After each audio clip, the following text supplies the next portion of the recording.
SN Savani Veraval બાર એસોસિએશનનો પ્રમુખ છું। આજરોજ તારીખ 29/8/2025ના રોજ નામદાર ગુજરાત હાઈકોર્ટના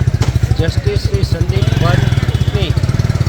મધ્યપ્રદેશ ખાતે બદલીની કાર્યવાહી ચાલતી હોય આના વિરુદ્ધમાં ગુજરાત હાઈકોર્ટ બાર એસોસિએશને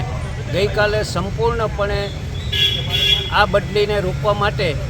સ્ટ્રાઇક કરેલી અને કાલ નામદાર ગુજરાત હાઈકોર્ટની તમામ કાર્યવાહી બંધ હતી અને તેના સમર્થનમાં ગુજરાત બાર એસોસિએશનના તમામ બારે આને ટેકો આપી અને સંદીપ ભટ્ટ જેવા એક નિષ્ઠાવાન ન્યાયાધીશની અન્યત્ર બદલી થતાં એનું આંતરિક રાજકારણ અને જૂથવાદના કારણે બદલી થઈ હોય તેવું ગુજરાત હાઈકોર્ટના બાર એસોસિએશનનું માનવું છે અને આ બાબતે ગુજરાત હાઈકોર્ટ બાર એસોસિએશને જે લડત કરી રહ્યું છે તેને અમે વેરાવળ બાર એસોસિએશન સંપૂર્ણપણે ટેકો આપીએ છીએ અને આ બાબતે